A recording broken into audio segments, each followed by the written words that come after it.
আপনি বলেন, আপনার তো এই জায়গা আপনার নাই।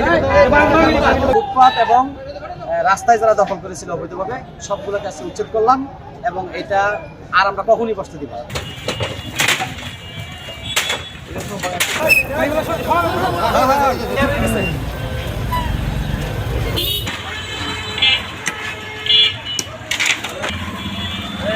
আজকে আমরা ডিসি অফিসের সামনে থেকে তেরিবাজার মোড় পর্যন্ত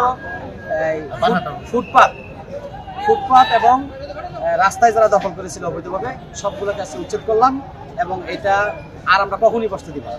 আজকে তো উচ্ছেদ করে গেলাম, নেক্সট থেকে যদি কেউ বসে যে মালামাল নিয়ে বসবে ওই মালামাল শেষ করে নিয়ে নেওয়া, ঠিক আছে? ইনশাল্লাহ আমরা আশা করি যে এটা কন্টিনিউ থাকে। এটা ছোট শহর, ঠিক আছে, সারাক্ষণ যানজট লেগে থাকে, এই অটো তারপর রিক্সা। এখন যদি আমরা দুই পাশে দখল করে রাস্তাটাকে আরো সংকীর্ণ করে ফেলি তাহলে তো ফুটপাতে যারা পথচারী চলাচল করে তাদেরও যেমন সমস্যা হয়, যারা বিভিন্ন যানবাহনে চলাচল করে তাদেরও সমস্যা হয় এবং এই শহর দিয়ে তো আরো অন্যান্য উপজেলার মানুষ আসা যাওয়া করে, সারা জেলাবাসী একটা ভোগান্তির শিকার হয়। আমরা ফুটপাতের বিষয়ে অভিযান চালাচ্ছি, সামনে যে বিভিন্ন অবৈধভাবে দখল করে থাকে সেইগুলোর উচ্ছেদ অভিযান চলতেছে এবং কিছুক্ষণ আগে আমাদের জেলা প্রশাসক স্বার্থ করলেই এই ধারাবাহিকতা অব্যাহত থাকবে এবং প্রত্যেকটা ক্ষেত্রেই এখন থেকে পরিবর্তন দেখবেন।